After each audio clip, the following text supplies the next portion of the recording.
न पाए मन्ने पद सियों प्रगट जाय।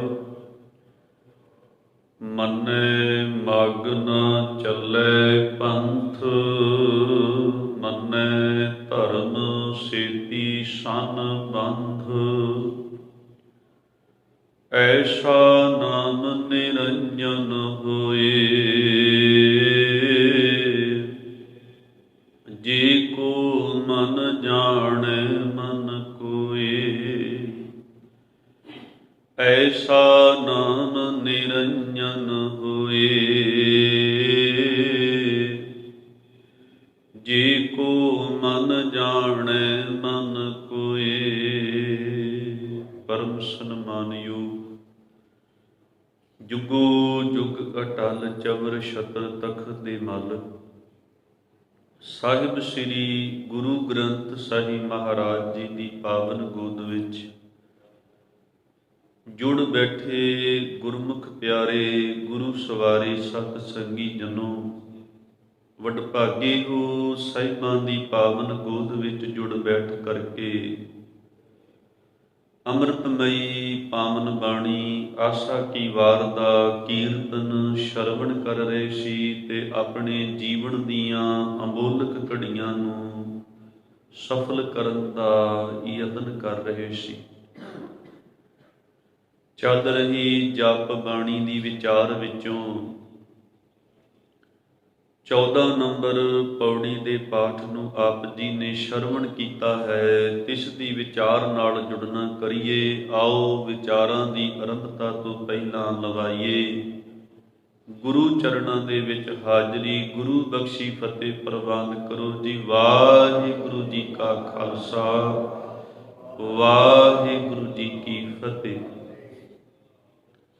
ਸੁਣਨ ਦੀਆਂ 4 ਪੌੜੀਆਂ ਤੋਂ ਬਾਅਦ ਵਿੱਚ ਮੰਨੇ ਦੀਆਂ 4 ਪੌੜੀਆਂ ਚੱਲ ਰਹੀਆਂ ਹਨ, ਜਿਸ ਦੀ ਵਿਚਾਰ ਆਪਾਂ ਪੌੜੀ ਦਰ ਪੌੜੀ ਕਰ ਰਹੇ ਹਾਂ।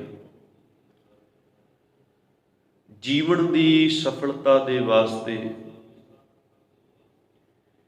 ਜੀਵਨ ਨੂੰ ਸਚਿਆਰ ਬਣਾਉਣ ਦੇ ਵਾਸਤੇ ਮਨੁੱਖ ਨੂੰ ਧਰਮ ਦੀ ਬਾਤ, ਗੁਰਮਤ, ਗੁਰੂ ਉਪਦੇਸ਼ ਸੁਣਨਾ ਬਹੁਤ ਜ਼ਰੂਰੀ ਹੈ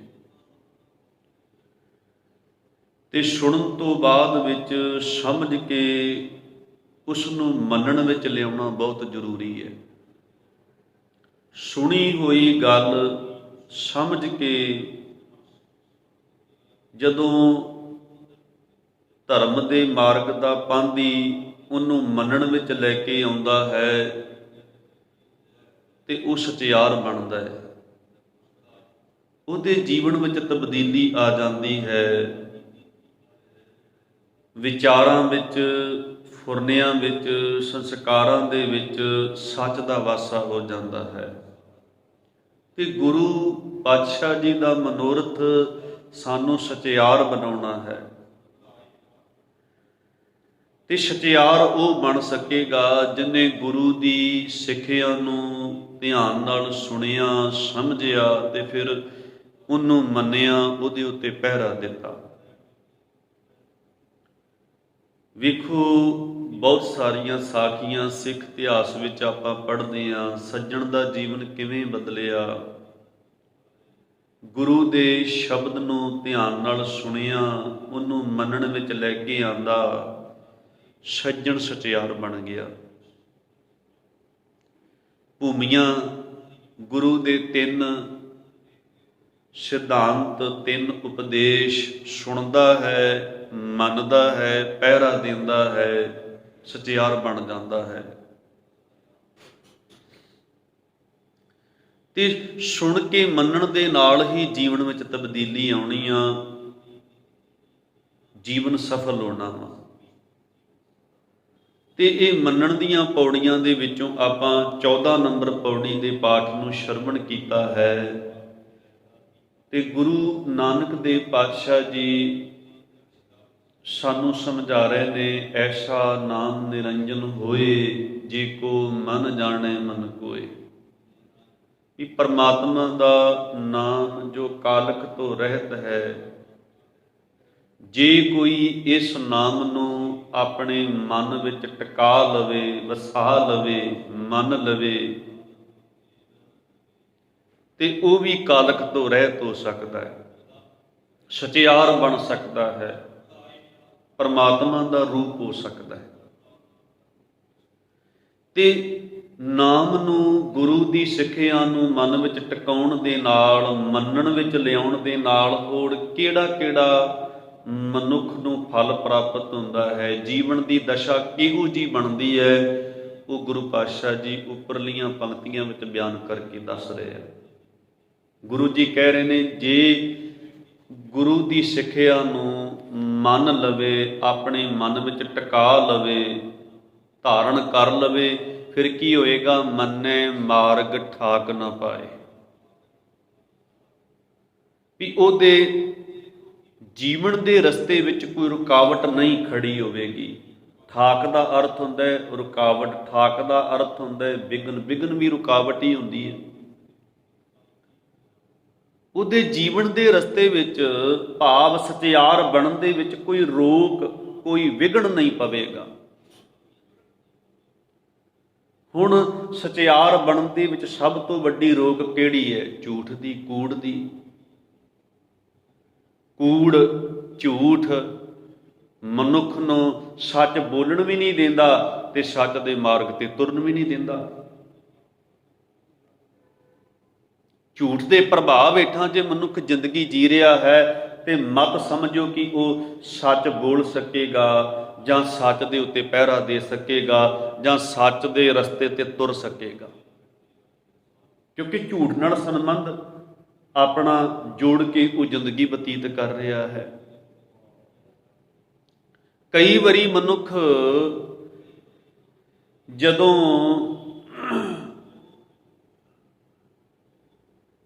ਖੁਦ ਗਰਜ ਤੇ ਸਵਾਰਥ ਵਾਲਾ ਜੀਵਨ ਜਿਉਂਦਾ ਹੈ, ਤੇ ਕੁਝ ਐਸੇ ਇਨਸਾਨਾਂ ਦੇ ਅਧੀਨ ਹੋ ਕੇ ਵਿਚਰਦਾ ਵਾ ਜੋ ਬੇਈਮਾਨ ਨੇ, ਜੋ ਠੱਗ ਨੇ, ਤੇ ਜੋ ਲੋਕਾਂ ਨਾਲ ਧੋਖਾ ਕਰਦੇ ਨੇ, ਉਹਨਾਂ ਦੇ ਥੱਲੇ, ਉਹਨਾਂ ਦੇ ਅਧੀਨ ਹੋ ਕੇ ਜੀਵਨ ਜਿਉਂਦਾ ਹੈ। ਉਸ ਬੰਦੇ ਨੂੰ ਪਤਾ ਵੀ ਹੈ ਵੀ ਇਹ ਬੰਦੇ ਸਮਾਜ ਨਾਲ, ਸੰਸਾਰ ਨਾਲ ਧੋਖਾ ਕਰ ਰਹੇ ਆ, ਠੱਗੀ ਕਰ ਰਹੇ ਆ, ਬੇਈਮਾਨੀ ਕਰ ਰਹੇ ਆ, ਪਰ ਉਹ ਸਭ ਕੁਝ ਜਾਣਦਾ ਹੋਇਆ ਵੀ ਸੱਚ ਬੋਲ ਕੇ ਰਾਜੀ ਨਹੀਂ ਹੁੰਦਾ, ਸਗੋਂ ਝੂਠ ਨਾਲ ਕਿਤੇ ਨਾ ਕਿਤੇ ਸਾਂਝ ਪਾ ਕੇ ਉਹ ਵੀ ਉਹਨਾਂ ਦੀ ਹਾਂ ਵਿੱਚ ਹਾਂ ਮਿਲਾ ਰਿਹਾ ਹੁੰਦਾ ਵਾ। ਉਹਨੂੰ ਪਤਾ ਹੈ ਵੀ ਜੇ ਮੈਂ ਕਿਤੇ ਜ਼ੁਬਾਨ ਖੋਲੀ, ਜੇ ਮੈਂ ਕਿਤੇ ਸੱਚ ਬੋਲਿਆ, ਤੇ ਜੋ ਮੈਂ ਨੌਕਰੀ ਇਹਨਾਂ ਦੇ ਅਧੀਨ ਕਰ ਰਿਹਾ ਵਾਂ, ਜੋ ਅਹੁਦਾ ਮੈਨੂੰ ਮਿਲਿਆ ਹੋਇਆ ਹੈ, ਉਹ ਅਹੁਦਾ ਮੇਰੇ ਕੋਲ ਖੁੱਸ ਸਕਦਾ ਹੈ, ਉਹ ਨੌਕਰੀ ਮੇਰੇ ਕੋਲ ਖੁੱਸ ਸਕਦੀ ਹੈ। ਅੱਜ ਸਾਡੇ ਬਹੁਤ ਸਾਰੇ ਪ੍ਰਚਾਰਕਾਂ ਦਾ ਵੀ ਇਹੀ ਹਾਲ ਹੈ, ਸਾਡੇ ਧਾਰਮਿਕ ਆਗੂਆਂ ਦਾ ਵੀ ਇਹੀ ਹਾਲ ਹੈ। ਅੱਜ ਬਾਪੂ ਅਕਾਲੀ ਫੂਲਾ ਸਿੰਘ ਜੀ ਵਰਗੇ ਲੱਭਣੇ ਬੜੇ ਔਖੇ ਆ, ਜਿਹੜੇ ਮਹਾਰਾਜਾ ਰਣਜੀਤ ਸਿੰਘ ਜੀ ਨੂੰ ਸਜ਼ਾ ਦੇ ਸਕਣ, ਉਹਨੂੰ ਕੋੜੇ ਮਾਰ ਸਕਣ, ਪੰਥ ਗੁਰੂ ਮਰਿਆਦਾ ਦੇ ਵਿਰੁੱਧ ਕੀਤੀ ਹੋਈ ਕਾਰਵਾਈ ਦੀ ਸਜ਼ਾ ਉਹਨੂੰ ਦੇ ਸਕਣ, ਬਹੁਤ ਘੱਟ ਨੇ ਐਸੇ ਆਗੂ। ਅੱਜ ਬਹੁਤੇ ਮਲਕ ਭਾਗੋ ਵਰਗਿਆਂ ਦਾ ਪੱਖ ਪੂਰਦੇ ਨਜ਼ਰ ਆਉਂਦੇ ਆ। ਕਿਸੇ ਪੰਥ ਵਿਰੋਧੀ ਸੰਸਥਾ ਦੇ ਅਧੀਨ ਹੋ ਕਰਕੇ ਪੰਥ ਨੂੰ ਕੁਚਲਣ ਦਾ ਤੇ ਯਤਨ ਕਰ ਰਹੇ ਆ, ਪਰ ਪੰਥ ਨੂੰ ਚੜ੍ਹਦੀਆਂ ਕਲਾ ਵੱਲ ਲਿਜਾਉਣ ਦਾ ਯਤਨ ਨਹੀਂ ਕਰ ਰਹੇ। ਬਹੁਤ ਘੱਟ ਨੇ ਜਿਨ੍ਹਾਂ ਦੇ ਅੰਦਰ ਸੱਚ ਵਸ ਗਿਆ, ਜਿਨ੍ਹਾਂ ਦਾ ਸੱਚ ਨਾਲ ਸੰਬੰਧ ਜੁੜ ਗਿਆ, ਸੱਚ ਨਾਲ ਪ੍ਰੇਮ ਬਣ ਗਿਆ। ਉਹ ਕਹਿੰਦੇ ਜੋ ਮਰਜ਼ੀ ਹੋ ਜਾਏ, ਅਸੀਂ ਤੇ ਗੁਰੂ ਦੀ ਗੱਲ, ਗੁਰੂ ਦੇ ਮੁਖ ਚੋਂ ਨਿਕਲਿਆ ਹੋਇਆ ਸੱਚ ਅਸੀਂ ਸਿੱਖ ਸੰਗਤਾਂ ਤੱਕ ਪਹੁੰਚਾਵਾਂਗੇ, ਭਾਵੇਂ ਸਾਡਾ ਅੰਜਾਮ ਜਿਹੋ ਜਿਹਾ ਮਰਜ਼ੀ ਹੋ ਜਾਏ, ਸਾਡੇ ਨਾਲ ਜਿਹੋ ਜਿਹਾ ਮਰਜ਼ੀ ਕੋਈ ਸਲੂਕ ਕਰੇ। ਐਸੇ ਵੀ ਹੈਗੇ ਨੇ ਜਿਨ੍ਹਾਂ ਨੂੰ ਸਮਾਜ ਜਾਂ ਲੋਕਾਂ ਦੀ ਨਰਾਦਰੀ ਦਾ ਵੀ ਸਾਹਮਣਾ ਕਰਨਾ ਪੈਂਦਾ ਹੈ, ਜਾਂ ਬਹੁਤ ਸਾਰੇ ਕਸ਼ਟਾਂ ਦਾ, ਜੀਵਨ ਵਿੱਚ ਆਉਣ ਵਾਲੇ ਵਿਪਤਾਵਾਂ ਦਾ ਸਾਹਮਣਾ ਕਰਨਾ ਪੈਂਦਾ ਜਦੋਂ ਸੱਚ ਦੇ ਮਾਰਗ ਤੇ ਤੁਰਦੇ ਨੇ। ਉਹਨਾਂ ਨੂੰ ਪਤਾ ਹੈ ਵੀ ਇਸ ਸਾਡੇ ਗੁਰੂ ਨੇ ਵੀ ਇਹਨਾਂ ਕਸ਼ਟਾਂ ਨੂੰ ਸੱਚ ਦੇ ਮਾਰਗ ਤੇ ਤੁਰਦਿਆਂ ਹੋਇਆਂ ਸਹਾਰਿਆ ਸੀ। ਜਦੋਂ ਸੱਚ ਅੰਦਰ ਜਨਮ ਲੈ ਲੈਂਦਾ ਹੈ ਨਾ ਗੁਰਮੁਖੋ, ਉਦੋਂ ਉਸ ਸੱਚ ਨੂੰ ਦਬਾਉਣਾ, ਉਸ ਸੱਚ ਨੂੰ ਖਤਮ, ਉਸ ਆਵਾਜ਼ ਨੂੰ ਦਬਾਉਣਾ ਮੁਸ਼ਕਲ ਹੈ। ਵੇਖੋ ਗੁਰੂ ਅਰਜਨ ਦੇਵ ਮਹਾਰਾਜ ਜੀ ਨੂੰ ਤੱਤੀ ਤਵੀ ਤੇ ਕਿਉਂ ਬਿਠਾਇਆ ਗਿਆ? ਤੱਤੀ ਤਵੀ ਤੇ ਬਿਠਾਉਣ ਵਾਲੇ ਇਸ ਖਿਆਲ ਦੇ ਵਿੱਚ ਨੇ, ਉਹਨਾਂ ਦੇ ਮਨ ਅੰਦਰ ਇਹ ਭਰਮ ਬਣ ਗਿਆ ਵੀ ਅਸੀਂ ਸੱਚ ਬੋਲਣ ਵਾਲੇ, ਇਹਦੇ ਬੋਲ ਜੋ ਲੋਕਾਂ ਦੇ ਮਨਾਂ ਵਿੱਚ ਕ੍ਰਾਂਤੀ ਲਿਆ ਰਹੇ ਆ, ਲੋਕਾਂ ਨੂੰ ਸਾਡੇ ਖਿਲਾਫ ਖੜੇ ਕਰ ਰਹੇ ਆ, ਆਪਣੇ ਹੱਕ ਹਕੂਕ ਉਹਨਾਂ ਨੂੰ ਮੰਗਣ ਵਾਲੇ, ਉਹਨਾਂ ਦੇ ਉੱਤੇ ਪਹਿਰਾ ਦੇਣ ਵਾਲਾ ਇਹ ਗੁਰੂ ਅਰਜਨ ਦੇਵ ਮਹਾਰਾਜ ਜੀ ਖੜਾ ਕਰ ਰਿਹਾ ਇਹਨਾਂ ਲੋਕਾਂ ਨੂੰ। ਤੇ ਇਸ ਸੱਚ ਬੋਲਣ ਵਾਲੇ, ਜਿਹਦੇ ਬੋਲਾਂ ਦੇ ਨਾਲ ਲੋਕਾਂ ਦੇ ਮਨਾਂ ਵਿੱਚ ਕ੍ਰਾਂਤੀ ਆ ਰਹੀ ਆ, ਲੋਕ ਸੱਚ ਦੇ ਮਾਰਗ ਤੇ ਤੁਰਨ ਦੇ ਪਾਂਧੀ ਬਣ ਰਹੇ ਨੇ। ਇਸ ਸੱਚ ਦੀ ਆਵਾਜ਼ ਜਿਹਦੇ ਮੁਖ ਤੋਂ ਨਿਕਲਦੀ ਹੈ, ਉਹਨੂੰ ਕਿਉਂ ਨਾ ਖਤਮ ਕਰ ਦਿੱਤਾ ਜਾਏ, ਉਹਨੂੰ ਕਿਉਂ ਨਾ ਮਾਰ ਦਿੱਤਾ ਜਾਏ? ਸੱਚ ਸਮੇਂ ਨਾਲ ਆਪਣੇ ਆਪ ਮਿਟ ਜਾਏਗਾ। ਪਰ ਸੱਚ ਜਾਣਿਓ ਤੱਤੀ ਤਵੀ ਵੀ ਗੁਰੂ ਅਰਜਨ ਦੇਵ ਮਹਾਰਾਜ ਜੀ ਦੇ ਮੁਖ ਚੋਂ ਨਿਕਲਣ ਵਾਲਾ ਸੱਚ ਉਹਦਾ ਗਲਾ ਨਾ ਘੋਟ ਸਕੀ। ਗਰਮ ਰੇਤਾ, ਉਬਲਦਾ ਹੋਇਆ ਦੇਗ ਦਾ ਪਾਣੀ ਵੀ ਗੁਰੂ ਅਰਜਨ ਦੇਵ ਮਹਾਰਾਜ ਜੀ ਗੁਰੂ ਨਾਨਕ ਦੇ ਘਰ ਦੇ ਵਿੱਚੋਂ ਨਿਕਲਣ ਵਾਲੀ ਸੱਚ ਦੀ ਆਵਾਜ਼ ਨੂੰ ਨਾ ਖਤਮ ਕਰ ਸਕਿਆ। ਜਦੋਂ ਤੱਤੀ ਤਵੀ ਤੇ ਬੈਠੇ ਸਨ ਨਾ, ਉੱਤੇ ਗਰਮ ਰੇਤਾ ਪਾਈ ਜਾ ਰਹੀ ਸੀ, ਤੇ ਇੱਕ ਅਦੀਬ ਦੇ ਬੋਲ ਨੇ ਗੁਰੂ ਅਰਜਨ ਦੇਵ ਮਹਾਰਾਜ ਜੀ ਨੇ ਕਿਹਾ ਉਦੋਂ ਜਹਾਂਗੀਰ ਵਰਗਿਆਂ ਨੂੰ, ਮੇਰੀ ਸਦਾ ਕੋ ਦਬਾਨਾ ਤੋਂ ਮੁਮਕਿਨ ਹੈ, ਮਗਰ ਬਦਲਤੇ ਵਕਤ ਕੀ ਰਫਤਾਰ ਕੋ ਕੌਣ ਰੋਕੇਗਾ। ਆਤਸ਼ੋ आहन बहुत बुलंद सही, मगर बदलते हयात की ललकार को कौन रोकेगा। आतशो आहन बहुत बुलंद सही, मगर हयात की ललकार को कौन रोकेगा। मेरे ख्यालों की परवाह को रोकने वाले हरगोबिंद की तलवार को कौन रोकेगा। ਕਹਿੰਦੇ ਤੁਹਾਡੇ ਮਨ ਵਿੱਚ ਖਿਆਲ ਵਾਪੀ ਤੱਤੀ ਤਵੀ ਤੇ ਬਿਠਾ ਕੇ ਤਸ਼ੀਹੇ ਦੇ ਕੇ ਗੁਰੂ ਅਰਜਨ ਦੇਵ ਜੀ ਨੂੰ ਖਤਮ ਕਰ ਦਿਆਂਗੇ ਤੇ ਸੱਚ ਵੀ ਖਤਮ ਹੋ ਜਾਏਗਾ। ਕਹਿੰਦੇ ਤੁਹਾਡਾ ਖਿਆਲ ਬੜਾ ਗਲਤ ਹੈ। ਆ ਕੁਝ ਸਮੇਂ ਵਾਸਤੇ ਮੇਰੀ ਆਵਾਜ਼ ਤੁਸੀਂ ਰੋਕ ਸਕਦੇ ਹੋ, ਬੰਦ ਕਰ ਸਕਦੇ ਹੋ, ਪਰ ਮੈਂ ਇਹਦਾ ਬੰਦੋਬਸਤ ਕਰ ਸਕਿਆ। ਮੇਰੇ ਜਾਣ ਤੋਂ ਬਾਅਦ ਵਿੱਚ ਵੀ ਕਹਿੰਦੇ ਇਹ ਸੱਚ ਦੀ ਆਵਾਜ਼ ਇਹ ਗੁਰੂ ਨਾਨਕ ਦੇ ਘਰ ਦੇ ਵਿੱਚੋਂ ਇਸੇ ਤਰ੍ਹਾਂ ਗੂੰਜਦੀ ਰਹੇਗੀ। ਤੁਹਾਨੂੰ ਤਲਵਾਰਾਂ ਦਾ, ਤੁਹਾਨੂੰ ਸ਼ਸਤਰਾਂ ਦਾ ਬੜਾ ਮਾਣ ਹੈ ਨਾ ਕਿ ਸਾਡੀ ਤਲਵਾਰ ਦੇ ਅੱਗੇ ਸੱਚ ਨਹੀਂ ਟਿਕ ਸਕਦਾ, ਸੱਚ ਬੋਲਣ ਵਾਲਾ ਨਹੀਂ ਟਿਕ ਸਕਦਾ, ਅਸੀਂ ਉਹਨੂੰ ਫਨਾਹ ਕਰ ਦਿਆਂਗੇ, ਖਤਮ ਕਰ ਦਿਆਂਗੇ। ਕਹਿਣ ਲੱਗੇ ਮੈਂ ਵੀ ਤੁਹਾਡੀ ਤਲਵਾਰ ਦੇ ਮੁਕਾਬਲੇ ਤੇ ਮੈਂ ਵੀ ਮੀਰੀ ਪੀਰੀ ਦਾ ਮਾਲਕ ਖੜਾ ਕਰਕੇ ਜਾ ਰਿਹਾ ਵਾਂ।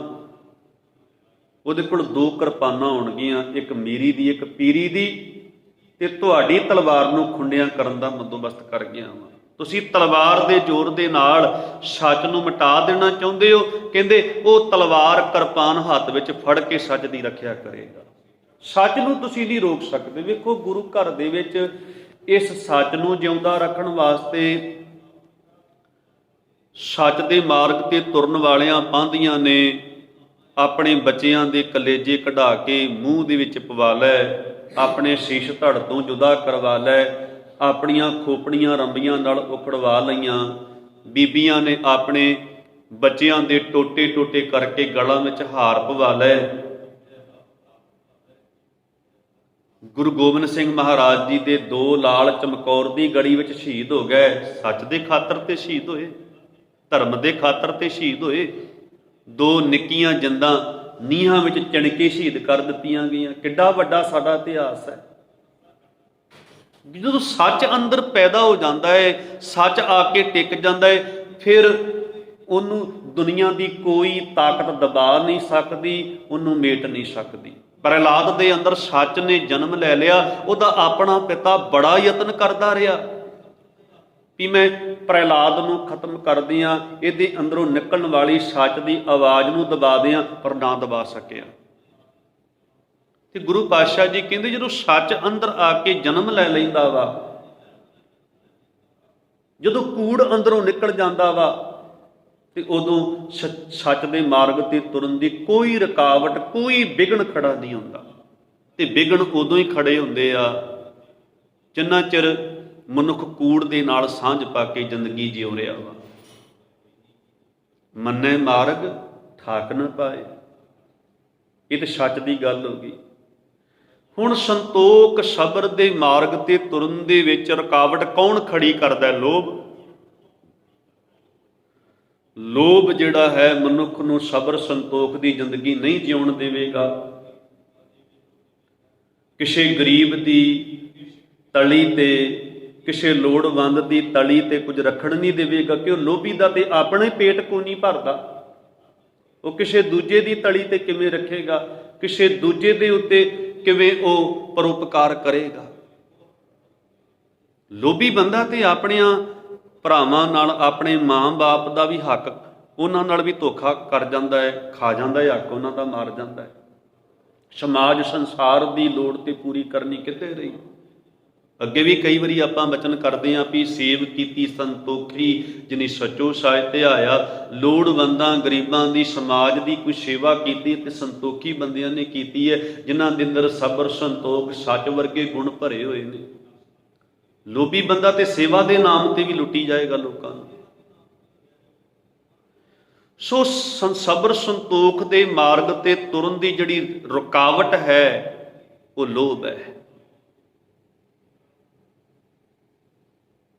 ਤੇ ਗੁਰਮੁਖੋ ਇਦਾਂ ਹੀ ਜਤ ਸਤ ਦੇ ਮਾਰਗ ਤੇ ਤੁਰਨ ਦੀ ਰੁਕਾਵਟ ਕਾਮ ਹੈ। ਜਤ ਭਾਵ ਇੰਦਰੀਆਂ ਨੂੰ ਕਾਬੂ ਵਿੱਚ ਰੱਖਣਾ, ਵਾਸ਼ਨਾ ਤੋਂ ਬਚ ਕੇ ਰਹਿਣਾ। ਵਾਸ਼ਨਾ, ਕਾਮ, ਇਹ ਬੜੀ ਵੱਡੀ ਰੁਕਾਵਟ ਹੈ ਕਿ ਮਨੁੱਖ ਆਪਣਾ ਜਤ ਕਾਇਮ ਰੱਖ ਸਕੇ, ਆਪਣੀਆਂ ਅੱਖਾਂ ਨੂੰ ਮਲੀਨ ਹੋਣ ਤੋਂ ਬਚਾ ਸਕੇ, ਆਪਣੇ ਮਨ ਨੂੰ ਮਲੀਨ ਹੋਣ ਤੋਂ ਬਚਾ ਸਕੇ। ਵਾਸ਼ਨਾ, ਕਾਮ, ਇਹ ਮਨੁੱਖ ਨੂੰ ਜਤੀ ਸਤੀ ਨਹੀਂ ਰਹਿਣ ਦਿੰਦਾ। ਹੁਣ ਨਿਮਰਤਾ ਤੇ ਮਾਰਗ ਦੇ ਉੱਤੇ ਚੱਲਣਾ, ਨਿਮਰਤਾ ਤੇ ਪਹਿਰਾ ਦੇਣਾ, ਹੰਕਾਰ ਬੜੀ ਵੱਡੀ ਰੁਕਾਵਟ ਆ। ਹੰਕਾਰ ਮਨੁੱਖ ਨੂੰ ਨਿਮਰ ਹੋਣ ਹੀ ਨਹੀਂ ਦਿੰਦਾ, ਨਿਮਰਤਾ ਦੀ ਬੋਲੀ ਬੋਲਣ ਹੀ ਨਹੀਂ ਦਿੰਦਾ। ਸੋ ਇਹ ਰੁਕਾਵਟਾਂ ਨੇ। ਤੇ ਜਦੋਂ ਮਨ ਵਿੱਚ ਆ ਕੇ ਸੱਚੇ ਦਾ ਗਿਆਨ, ਸੱਚੇ ਦਾ ਉਪਦੇਸ਼ ਟਿਕ ਜਾਂਦਾ, ਜੇ ਕੋਈ ਸੱਚੇ ਦੇ ਗਿਆਨ, ਗੁਰੂ ਦੀ ਸਿੱਖਿਆ ਨੂੰ ਧਾਰਨ ਕਰ ਲਵੇ, ਤੇ ਗੁਰੂ ਪਾਤਸ਼ਾਹ ਜੀ ਕਹਿੰਦੇ ਨੇ ਮੰਨੇ ਮਾਰਗ ਠਾਕ ਨਾ ਪਾਏ। ਉਹਦੇ ਇਸ ਮਾਰਗ ਦੇ ਉੱਤੇ ਜੋ ਸੱਚ ਦਾ ਮਾਰਗ ਹੈ, ਜੋ ਸਬਰ ਸੰਤੋਖ ਦਾ ਮਾਰਗ ਹੈ, ਜੋ ਨਿਮਰਤਾ ਪਰਉਪਕਾਰ ਵਾਲਾ ਮਾਰਗ ਹੈ, ਕੋਈ ਵਿਕਾਰ ਰੋਕ ਨਹੀਂ ਖੜੀ ਕਰਦਾ। ਵਿਗੜ ਨਹੀਂ ਪੈਂਦੇ, ਕਿਉਂਕਿ ਵਿਗਨ ਵਿਨਾਸਨ ਸਭ ਦੁੱਖ ਨਾਸਨ, ਸਤਿਗੁਰ ਨਾਮ ਦ੍ਰਿੜਾਇਆ। ਖੋਏ ਪਾਪ ਭਏ ਸਭ ਪਾਵਨ, ਜਨ ਨਾਨਕ ਸੁਖ ਕਰੇ ਆਇਆ। ਸਾਰੇ ਵਿਗਨ ਖਤਮ ਹੋ ਗਏ, ਸਾਰੀਆਂ ਰੋਕਾਂ ਖਤਮ ਹੋ ਗਈਆਂ, ਸਾਰੇ ਦੁੱਖ ਕੱਟੇ ਗਏ, ਕਿਉਂਕਿ ਸਤਿਗੁਰ ਜੀ ਨੇ ਨਾਮ ਅੰਦਰ ਪੱਕਿਆਂ ਕਰ ਦਿੱਤਾ। ਮੰਨੇ ਮਾਰਗ ਠਾਕ ਨਾ ਪਾਏ, ਆਹ ਅਵਸਥਾ ਬਣ ਗਈ। ਦੁੱਖ ਵੀ ਅੰਦਰੋਂ ਨਾਸ਼ ਹੋ ਗਏ, ਪਾਪ ਵੀ ਅੰਦਰੋਂ ਨਾਸ਼ ਹੋ ਗਏ।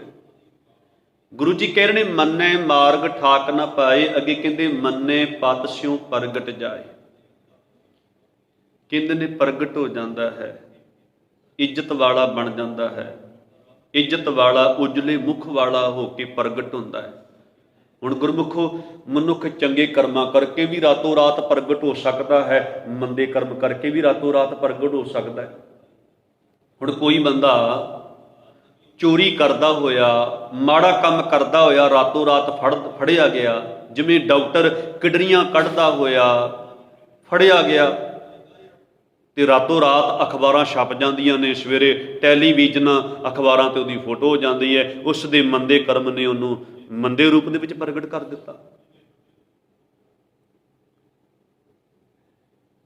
4-5 ਦਰਿੰਦੇ ਰਲ ਕੇ ਕਿਸੇ ਅਬਲਾ, ਕਿਸੇ ਬੱਚੀ ਦੀ ਇੱਜ਼ਤ ਖੋਹ ਲੈਂਦੇ ਨੇ, ਉਹਨੂੰ ਮੌਤ ਦੇ ਘਾਟ ਉਤਾਰ ਲੈਂਦੇ ਨੇ। ਜੇ ਫੜੇ ਜਾਂਦੇ ਨੇ ਤੇ ਰਾਤੋਂ ਰਾਤ ਇੱਕੋ ਦਿਨ ਵਿੱਚ ਉਹਨਾਂ ਦੀਆਂ ਖਬਰਾਂ, ਉਹਨਾਂ ਦੀਆਂ ਫੋਟੋਆਂ ਅਖਬਾਰਾਂ ਤੇ ਲੱਗ ਜਾਂਦੀਆਂ ਨੇ, ਪ੍ਰਗਟ ਹੋ ਜਾਂਦੇ ਨੇ। ਸਾਰੇ ਦੇਸ਼ ਦੇ ਲੋਕਾਂ ਨੂੰ ਪਤਾ ਚੱਲ ਜਾਂਦਾ, ਵਿਦੇਸ਼ਾਂ ਵਿੱਚ ਵੀ ਪਹੁੰਚ ਜਾਂਦੀਆਂ ਨੇ ਵੀ ਇਹਨਾਂ ਲੋਕਾਂ ਨੇ ਆਹ ਕੰਮ ਕੀਤਾ।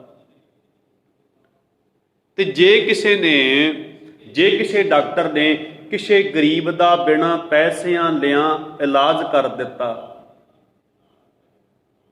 ਉਹਨੂੰ ਬਿਲਕੁਲ ਉਹਦੇ ਰੋਗ ਨੂੰ ਖਤਮ ਕਰਕੇ ਉਹਨੂੰ ਘਰ ਪਹੁੰਚਾ ਦਿੱਤਾ, ਤੇ ਉਹਦੀਆਂ ਵੀ ਖਬਰਾਂ ਛਪ ਜਾਂਦੀਆਂ ਨੇ ਵੀ ਹੈ ਦੁਨੀਆ ਦੇ ਵਿੱਚ ਐਸੇ ਵੀ ਡਾਕਟਰ ਹੈਗੇ ਨੇ ਜਿਹੜੇ ਪਹਿਲਾਂ ਸੌਦੇਬਾਜ਼ੀ ਨਹੀਂ ਕਰਦੇ। ਉਹਨੇ ਲੋੜਵੰਦ ਵੇਖਿਆ, ਉਹਨੇ ਗਰੀਬ ਵੇਖਿਆ ਵੀ ਇਲਾਜ ਇਹਦਾ ਬਹੁਤ ਮਹਿੰਗਾ ਹੈ, ਪਰ ਇਹ ਕਰਾ ਨਹੀਂ ਸਕਦਾ, ਮੈਂ ਇਹਨੂੰ ਮੌਤ ਦੇ ਮੂੰਹ ਵਿੱਚੋਂ ਕੱਢਣਾ ਹੈ, ਤੇ ਉਹਨੇ ਉਸ ਮਰੀਜ਼ ਨੂੰ ਬਿਨਾਂ ਪੈਸਾ ਲਿਆਂ ਸਾਰਾ ਇਲਾਜ ਮੁਫਤ ਕਰ ਦਿੱਤਾ। ਤੇ ਰਿਪੋਰਟਰਾਂ ਨੇ, ਟੀਵੀ ਚੈਨਲਾਂ ਨੇ ਉਹਨੂੰ ਉਸ ਦੇ ਚੰਗੇ ਕਰਮ ਕਰਕੇ ਸੰਸਾਰ ਵਿੱਚ, ਦੇਸ਼ ਵਿੱਚ ਪ੍ਰਗਟ ਕਰ ਦਿੱਤਾ। ਮਨੁੱਖ ਚੰਗਾ ਕੰਮ ਕਰਕੇ ਵੀ ਪ੍ਰਗਟ ਹੋ ਸਕਦਾ ਹੈ ਤੇ ਮੰਦਾ ਕੰਮ ਕਰਕੇ ਵੀ ਪ੍ਰਗਟ ਹੋ ਸਕਦਾ ਹੈ। ਇਹ ਆਪਣੀ ਮਨੁੱਖ ਦੀ ਮਰਜ਼ੀ ਆ। ਪਰ ਜਿਹਦੇ ਮਨ ਵਿੱਚ ਗੁਰੂ ਦੀ ਸਿੱਖਿਆ ਵਸ ਜਾਂਦੀ ਹੈ ਤੇ ਗੁਰੂ ਪਾਤਸ਼ਾਹ ਜੀ ਕਹਿੰਦੇ ਉਹ ਚੰਗਾ ਕੰਮ ਕਰਕੇ ਸੰਸਾਰ ਵਿੱਚ ਪ੍ਰਗਟ ਹੁੰਦਾ ਹੈ। ਉਹ ਮੁੱਖ ਉਜਲਾ ਲੈ ਕੇ ਰੱਬ ਜੀ ਦੇ ਘਰ ਵਿੱਚ ਪੱਤ ਨਾਲ ਇਸ ਸੰਸਾਰ ਦੇ ਵਿੱਚੋਂ ਜਾਂਦਾ ਹੈ। ਹਰ ਇੱਕ ਬੰਦਾ ਚਾਹੁੰਦਾ ਵਾ ਵੀ ਮੇਰੀ ਪੱਤ, ਮੇਰੀ ਇੱਜ਼ਤ ਇਸ ਸੰਸਾਰ ਦੇ ਵਿੱਚ ਬਣੀ ਰਵੇ। ਹਰ ਇੱਕ ਬੰਦਾ ਚਾਹੁੰਦਾ ਹੈ ਮੇਰੀ ਇੱਜ਼ਤ ਜਿਹੜੀ ਹੈ ਉਹ ਬੇਇੱਜ਼ਤੀ ਵਿੱਚ ਤਬਦੀਲ ਨਾ ਹੋਵੇ, ਤੇ ਮੇਰੀ ਪੱਤ ਜਿਹੜੀ ਹੈ ਉਹ ਵਿਪੱਤੀ ਵਿੱਚ ਨਾ ਤਬਦੀਲ ਹੋਵੇ। ਪਰ ਗੁਰੂ ਪਾਤਸ਼ਾਹ ਜੀ ਕਹਿੰਦੇ ਜੇ ਤੂੰ ਗੁਰਮਤ ਦਾ ਧਾਰਨੀ ਹੋ ਕੇ ਚੱਲੇਗਾ, ਗੁਰੂ ਦੀ ਸਿੱਖਿਆ ਨੂੰ ਅਪਣਾ ਕੇ ਚੱਲੇਗਾ, ਤੇ ਕਹਿੰਦੇ ਕਦੀ ਜ਼ਿੰਦਗੀ ਵਿੱਚ ਤੂੰ ਬੇਪੱਤ ਨਹੀਂ ਹੋਵੇਂਗਾ, ਕਦੀ ਜ਼ਿੰਦਗੀ ਵਿੱਚ ਤੂੰ ਬੇਇੱਜ਼ਤ ਨਹੀਂ ਹੋਵੇਂਗਾ। ਕਿਉਂਕਿ ਗੁਰੂ ਦੀ ਸਿੱਖਿਆ ਨੇ ਤੈਨੂੰ ਬੇਇੱਜ਼ਤੀ ਵਾਲੇ ਪਾਸੇ ਲਿਜਾਉਣ ਵਾਲੇ ਕੰਮ ਹੀ ਨਹੀਂ ਤੇਰੇ ਕੋਲ ਹੋਣ ਦੇਣੇ, ਉਹ ਕਰਮ ਹੀ ਨਹੀਂ ਤੇਰੇ ਕੋਲ ਹੋਣ ਦੇਣੇ ਜਿਹੜੇ ਤੇਰੀ ਇੱਜ਼ਤ ਪਾਤ ਨੂੰ ਖਵਾਰ ਕਰਨ। ਕਿਉਂਕਿ ਗੁਰੂ ਦੀ ਮੱਤ, ਗੁਰੂ ਦੀ ਸਿੱਖਿਆ, ਗੁਰੂ ਦਾ ਉਪਦੇਸ਼ ਹੀ ਐਸਾ ਹੈ, ਮਨੁੱਖ ਨੂੰ ਚੰਗੀ ਸੋਚ ਦਾ, ਚੰਗੇ ਵਿਚਾਰਾਂ ਦਾ ਮਾਲਕ ਬਣਾ ਦਿੰਦਾ ਹੈ। ਤੇ ਜਿਹਦੇ ਅੰਦਰ ਚੰਗੀ ਸੋਚ ਹੈ, ਚੰਗੇ ਫੁਰਨੇ ਨੇ, ਚੰਗੇ ਵਿਚਾਰ ਨੇ, ਉਹ ਬੰਦਾ ਚੰਗੇ ਕਰਮਾਂ ਦਾ ਮਾਲਕ ਹੁੰਦਾ ਹੈ। ਤੇ ਉਹ ਬੰਦਾ ਸੱਚੇ ਮਾਰਗ ਚੱਲਦਿਆਂ ਉਸਤਤ ਕਰੇ ਜਹਾਨ, ਸੱਚ ਦੇ ਮਾਰਗ ਦਾ ਪਾਂਧੀ ਬਣਦਾ ਹੈ, ਚੰਗੇ ਕਰਮ ਕਰਦਾ ਹੈ। ਤੇ ਚੰਗੇ ਕਰਮ ਕਰਨ ਵਾਲੇ ਨੂੰ ਸੰਸਾਰ ਵਿੱਚ ਉਸਤਤ ਹੀ ਮਿਲਦੀ ਆ, ਵਡਿਆਈ ਮਿਲਦੀ ਆ। ਹਰ ਮਨ ਤਨ ਵਸਿਆ ਸੋਈ, ਜੈ ਜੈਕਾਰ ਕਰੇ ਸਭ ਕੋਈ। ਫਿਰ ਕੀ ਹੁੰਦਾ, ਚੱਲਿਆ ਪਾਸਿਓਂ ਜਨਮ ਸਵਾਰ ਵਾਜਾ ਵਾਏ ਸੀ, ਮਾਨਸ ਕਿਆ ਵਿਚਾਰਾ ਤੇ ਲੋਕ ਸੁਣਾਏ ਸੀ, ਨਾਨਕ ਆਪ ਨਿਹਾਲ ਸਭ ਕੁਲ ਤਾਰ ਸੀ। ਐਸੀ ਅਵਸਥਾ ਦਾ ਮਾਲਕ ਬਣਦਾ ਹੈ। ਸੋ ਗੁਰੂ ਪਾਤਸ਼ਾਹ ਜੀ ਕਹਿੰਦੇ ਜੇ ਗੁਰੂ ਦੀ ਸਿੱਖਿਆ ਮਨ ਵਿੱਚ ਟਿਕਾ ਲਵੇਂ, ਵਸਾ ਲਵੇਂ, ਤੇ ਕਹਿੰਦੇ ਇੱਕ ਤੇ ਤੇਰੇ ਇਸ ਜੀਵਨ ਦੇ ਪੰਧ ਉੱਤੇ ਕੋਈ ਰੋਕ ਨਹੀਂ, ਵਿਕਾਰ ਖੜੀ ਕਰਨਗੇ, ਵਿਗਣ ਨਹੀਂ ਪਵੇਗਾ, ਸਚਿਆਰ ਬਣਨ ਦੇ ਵਿੱਚ ਕਿਨੂੰ ਕੋਈ ਰੋਕ ਨਹੀਂ ਸਕੇਗਾ। ਤੇ ਦੂਜਾ ਤੂੰ ਪੱਤ ਨਾਲ, ਇੱਜ਼ਤ ਨਾਲ ਸੰਸਾਰ ਵਿੱਚ ਪ੍ਰਗਟ ਹੋ ਕੇ ਰੱਬ ਦੇ ਘਰ ਵਿੱਚ ਜਾਏਗਾ। ਮੰਨੈ ਮਾਰਗ ਠਾਕ ਨਾ ਪਾਏ, ਮੰਨੈ ਪੱਤ ਸਿਉ ਪ੍ਰਗਟ ਜਾਏ।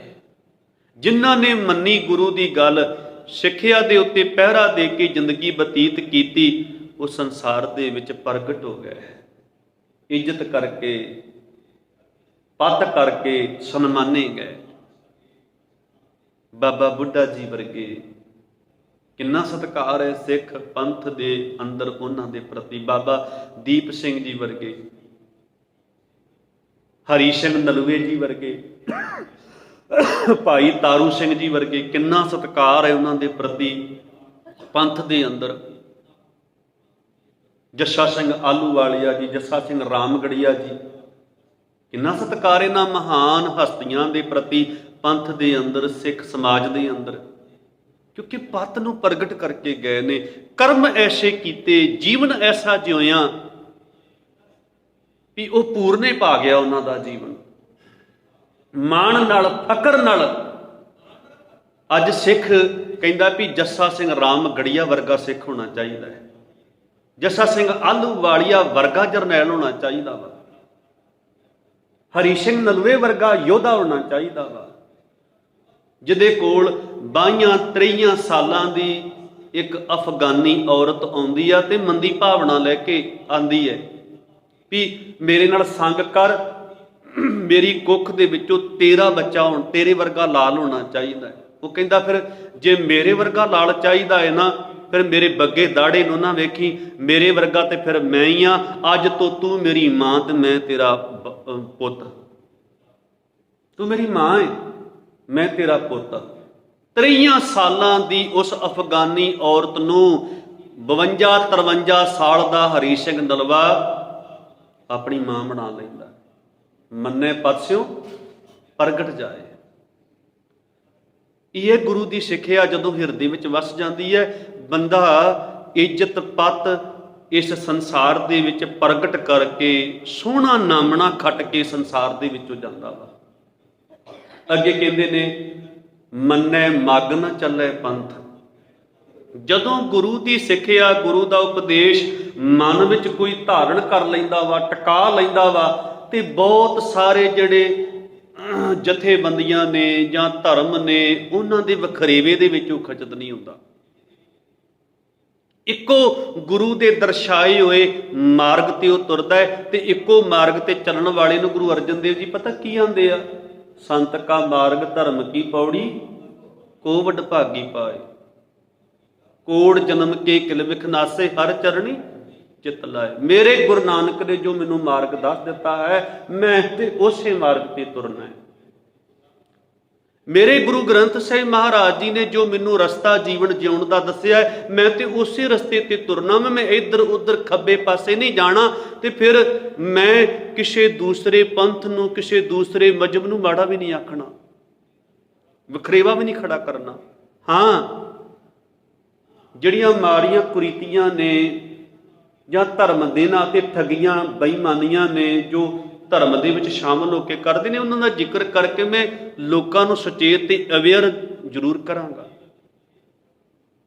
ਉਹ ਇਹਨਾਂ ਜਥੇਬੰਦੀਆਂ, ਇਹਨਾਂ ਧਰਮਾਂ ਦੇ ਖਿਲਾਰੇ ਵਿੱਚ ਉਹ ਖਚਤ ਨਹੀਂ ਹੁੰਦਾ।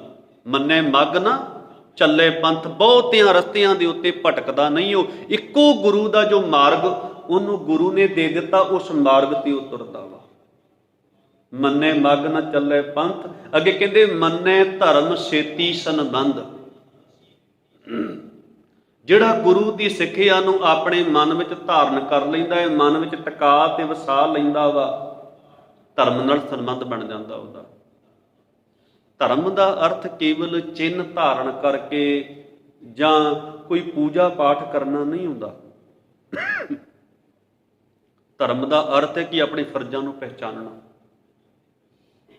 ਮੈਂ ਬਾਪ ਹਾਂ ਤੇ ਮੈਂ ਬਾਪ ਵਾਲੇ ਫਰਜ਼ਾਂ ਨੂੰ ਪੂਰੀਆਂ ਕਰਾਂ। ਕਈ ਤਾਂ ਹੁਣ ਬਾਪ ਵਾਲਾ ਫਰਜ਼ ਨਹੀਂ। ਹੁਣ ਸ਼ਰਾਬੀ ਨਸ਼ੇੜੀ ਬੰਦਾ ਆਪਣੇ ਬੱਚਿਆਂ ਦੇ ਪ੍ਰਤੀ ਜੋ ਜ਼ਿੰਮੇਵਾਰੀ ਨਹੀਂ ਨਿਭਾ ਰਿਹਾ, ਮੈਂ ਭਰਾਵਾਂ ਤੇ ਭਰਾਵਾਂ ਵਾਲਾ ਫਰਜ਼ ਇੱਥੇ ਪੂਰਾ ਅਦਾ ਕਰਾਂ। ਮੈਂ ਭੈਣ ਆ ਤੇ ਭੈਣ ਵਾਲਾ ਫਰਜ਼ ਮੈਂ ਇੱਥੇ ਪੂਰਾ ਅਦਾ ਕਰਾਂ। ਮੈਂ ਦਾਦਾ ਵਾਂ, ਦਾਦੀਆਂ, ਦਾਦਿਆਂ ਵਾਲਾ ਫਰਜ਼ ਪੂਰਾ ਕਰਾਂ। ਮੈਂ ਜੇ ਇਸ ਨਗਰ ਦਾ ਮੁਖੀ ਹਾਂ, ਪੰਚ ਹਾਂ, ਤੇ ਪੰਚ ਦੇ ਜੋ ਫਰਜ਼ ਨੇ, ਜੋ ਆਸ ਕਰਕੇ ਲੋਕਾਂ ਨੇ ਮੈਨੂੰ ਪੰਚਨਾਮਾ, ਇਹ ਮੈਨੂੰ ਸਰਪੰਚੀ ਦਿੱਤੀ ਹੈ, ਮੈਂ ਉਹ ਫਰਜ਼ ਪੂਰੇ ਕਰਾਂ। ਜੇ ਮੈਂ ਇਸ ਨਗਰ ਦਾ ਕੋਈ ਨੇਤਾ ਵਾਂ, ਵਿਧਾਇਕ ਹਾਂ, ਮੰਤਰੀ ਹਾਂ, ਤੇ ਜੋ ਆਸ ਰੱਖ ਕੇ ਲੋਕਾਂ ਨੇ ਮੈਨੂੰ ਇਹ ਅਹੁਦਾ ਇਸ ਉੱਤੇ ਬਿਠਾਇਆ, ਤੇ ਮੈਂ ਉਹ ਫਰਜ਼ ਪੂਰੇ ਕਰਾਂ। ਫਰਜ਼ ਨੂੰ ਪੂਰਿਆ ਕਰਨਾ, ਫਰਜ਼ ਨੂੰ ਪਹਿਚਾਨਣ ਵਾਲਾ ਹੀ ਧਰਮੀ ਆ। ਆਪਾਂ ਕਈ ਵਾਰੀ ਸ਼ਬਦ ਵਰਤਦੇ ਨੇ, ਬਾਪ ਦਾ ਧਰਮ ਨਿਭਾਇਆ, ਬਾਪ ਦਾ ਫਰਜ਼ ਪੂਰਾ ਕੀਤਾ, ਵੀ ਮੇਰਾ ਬਾਪ ਤੇ ਚਲਾਣਾ ਕਰ ਗਿਆ, ਪਰ ਮੇਰੇ ਚਾਚਾ ਜੀ ਨੇ, ਮੇਰੇ ਤਾਏ ਜੀ ਨੇ ਮੈਨੂੰ ਅੱਜ ਕਮੀ ਮਹਿਸੂਸ ਨਹੀਂ ਹੋਣ ਦਿੱਤੀ, ਮੇਰੇ ਬਾਪ ਦਾ ਫਰਜ਼ ਅਦਾ ਕੀਤਾ ਵਾ, ਧਰਮ ਨਿਭਾਇਆ ਵਾ। ਮੰਨੇ ਧਰਮ ਸੇਤੀ ਸੰਬੰਧ। ਧਰਮ ਦੇ ਨਾਲ ਸੰਬੰਧ ਜੁੜਦਾ ਵਾ। ਤੇ ਸਾਨੂੰ ਬੜਾ ਸੱਚਾ ਤੇ ਸੁੱਚਾ ਧਰਮ ਗੁਰੂ ਨਾਨਕ ਦੇਵ ਮਹਾਰਾਜ ਜੀ ਨੇ ਬਖਸ਼ ਦਿੱਤਾ ਹੈ, ਤੇ ਗੁਰੂ ਗ੍ਰੰਥ ਸਾਹਿਬ ਜੀ ਦੀ ਇੱਕ ਇੱਕ ਪੰਕਤੀ ਸਾਨੂੰ ਧਰਮੀ ਬਣਾਉਂਦੀ ਆ, ਧਰਮ ਦੇ ਮਾਰਗ ਤੇ ਤੁਰਨ ਦੀ ਪ੍ਰੇਰਨਾ ਦਿੰਦੀ ਆ। ਤੇ ਗੁਰੂ ਜੀ ਕਹਿ ਰਹੇ ਨੇ ਕਿ ਮੰਨੇ ਧਰਮ ਸੇਤੀ ਸੰਬੰਧ, ਐਸਾ ਨਾਮ ਨਿਰੰਜਨ ਹੋਏ ਜੇ ਕੋ ਮਨ ਜਾਣੇ ਮਨ ਕੋਈ। ਕਿ ਉਹ ਅਕਾਲ ਪੁਰਖ ਵਾਹਿਗੁਰੂ ਜੀ ਦਾ ਨਾਮ ਜੋ ਕਾਲਕ ਤੋਂ ਰਹਿਤ ਹੈ, ਜੋ ਨਿਰੰਜਨ ਹੈ, ਜੇ ਉਹ ਮਨ ਵਿੱਚ ਕੋਈ ਧਾਰਨ ਕਰ ਲਵੇ, ਪੱਕਾ ਕਰ ਲਵੇ, ਟਿਕਾ ਲਵੇ, ਉਹ ਵੀ ਕਾਲਕ ਤੋਂ ਰਹਿਤ ਹੋ ਸਕਦਾ ਹੈ। ਉਹ ਵੀ ਸਚਿਆਰ ਬਣ ਕੇ ਆਪਣੀ ਜ਼ਿੰਦਗੀ ਨੂੰ ਖੂਬਸੂਰਤ ਬਣਾ ਕਰਕੇ ਨਾਮਣਾ ਤੇ ਇੱਜ਼ਤ ਖੱਟ ਕੇ ਇਸ ਸੰਸਾਰ ਦੇ ਵਿੱਚੋਂ ਜਾ ਸਕਦਾ ਹੈ। ਉਹਦੇ ਜੀਵਨ ਵਿੱਚ ਸ਼ਾਂਤੀ ਹੋਵੇਗੀ, ਟਿਕਾਅ ਹੋਵੇਗਾ, ਆਨੰਦ ਹੋਵੇਗਾ, ਖੇੜਾ ਹੋਵੇਗਾ, ਜਿਹਨੇ ਗੁਰੂ ਦੀ ਸਿੱਖਿਆ ਨੂੰ ਮਨ ਵਿੱਚ ਵਸਾ ਲਿਆ, ਟਿਕਾ ਲਿਆ। ਜ਼ਿੰਦਗੀ ਖੂਬਸੂਰਤ ਹੋ ਜਾਏਗੀ, ਸੁੰਦਰ ਵਿਚਾਰਾਂ, ਸੁੰਦਰ ਆਚਰਣ ਦਾ ਮਾਲਕ ਬਣ ਜਾਏਗਾ ਤੇ ਅੱਜ ਇੱਜ਼ਤ ਪੱਤ ਵਾਲਾ ਹੋ ਕੇ ਇਸ ਸੰਸਾਰ ਦੇ ਵਿੱਚੋਂ ਨਾਮਣਾ ਖੱਟ ਕੇ ਜਾਏਗਾ। ਇਸ ਪੌੜੀ ਦੀ ਵਿਆਖਿਆ ਆਪਾਂ ਅੱਜ ਕੀਤੀ ਆ ਜੀ। ਇੱਕ ਪੌੜੀ ਮੰਨੇ ਵਾਲੀ 15ਵੀਂ ਪੌੜੀ ਰਹਿ ਗਈ ਆ, ਉਹ ਆਪਾਂ ਕੱਲ ਨੂੰ ਵਿਚਾਰਾਂਗੇ ਜੀ। ਭੁੱਲ ਗਲਤੀ ਦੀ ਖਿਮਾ ਪ੍ਰਵਾਨ ਨੂੰ ਫਤਿਹ। ਵਾਹਿਗੁਰੂ ਜੀ ਕਾ ਖਾਲਸਾ, ਵਾਹਿਗੁਰੂ ਜੀ ਕੀ ਫਤਿਹ।